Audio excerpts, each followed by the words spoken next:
ठंडी के दिनों में चंपकलाल की काली रात। आज गोकुलधाम में बहुत ही ज्यादा ठंड था। ठंडी ठंडी हवा खिड़कियों से आ रही थी। चंपकलाल बेचारा कंबल के अंदर सोया हुआ था। उसे भी बहुत ज्यादा ठंड लग रहा था। कैसे भी करके चंपकलाल अपने ठंडी को बर्दाश्त नहीं कर पाया। फिर उसने सोचा कि आखिरकार इस ठंडी का क्या हल हो सकता है। फिर उसने खिड़की से देखा कि अंजलि आज कपड़े सुखाने के लिए बाहर निकली है। फिर वह सोचता है क्यों ना आज अंजलि से ही गर्मी ले लिया जाए। फिर वह वही सोच में अंजलि के घर पर चला जाता है। आज घर पर तारक था। चंपकलाल थोड़ा सा घबरा जाता है तारक मेहता को देखकर। फिर वह सोचता है कि अब मैं क्या करूं। फिर जब वो अंजलि के घर में जाता है तब तारक मेहता बोलता है कि चाचा जी आप बैठिए ना, आपका कोई काम था क्या। फिर चंपकलाल ने बोला नहीं बेटा, मुझे तो कोई काम नहीं, बस ऐसे ही आया हूँ। क्या तुम्हारे घर में मैं आ नहीं सकता। तो फिर तारक मेहता ने बोला जरूर चाचा जी, आप कैसी बात कर रहे हैं, यह आप ही का तो घर है, आप जब मन तब आओ। फिर तारक मेहता के कॉल की घंटी बजने लगी। कॉल पर उसके बॉस ने बोला तारक तुम जल्दी ऑफिस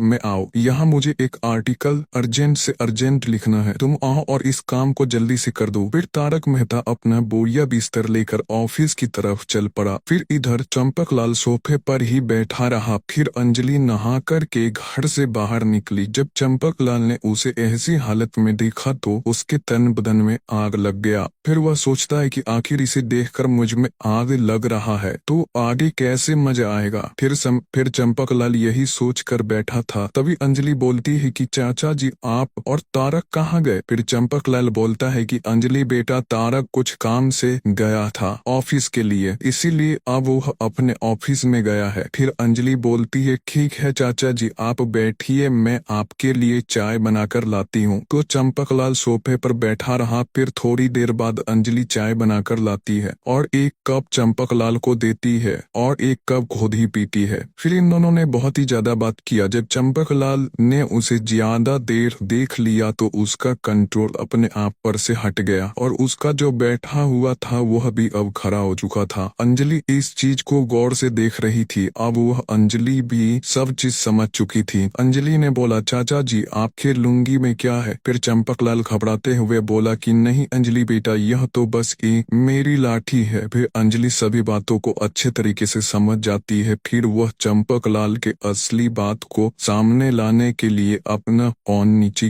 गिराती है। फिर जब वो फोन उठाने के लिए नीचे झुकती है तो चंपकलाल उसे साफ साफ देख पाता है। फिर चंपकलाल बोलता है कि अंजलि तुम अगर बुरा न मानो तो मैं एक बात बोलूं। अंजलि ने बोला कि क्यों नहीं चाचा जी आप बोलिए। तो चंपकलाल बोला कि मैं यहाँ चाय नहीं पीने आया हूँ, मैं तो कुछ और ही करने आया हूँ। आज मुझे बहुत ही ज्यादा ठंड लग रहा है, इसीलिए मैं अपने ठंड को मिटाने के लिए आया हूँ। अब अंजलि के सामने पूरा बात आ गया था। अंजलि सभी चीजों को तो पहले ही समझ ली थी, लेकिन जब उसने सामने की बात पहचान गई तो वह बोली तो चलिए ना चाचा जी मेरे कमरे में। फिर वह दोनों अंदर चले गए। फिर दोनों ने कुछ ऐसी किया जिससे सुबह होकर दोनों ने बहुत ही ज्यादा मजा आया। फिर दोनों ने एक दूसरे को बोला कि आज तो बहुत ही ज्यादा मजा आया। अगर आप इसका पार्ट 2 देखना चाहते हो तो वीडियो को लाइक करिए और चैनल को सब्सक्राइब करिए। इस वीडियो पर अगर आपने 100 लाइक से ऊपर कंप्लीट करा दिया जल्दी से जल्दी तो मैं इसका पार्ट 2 भी लाऊंगा जिसे आप देख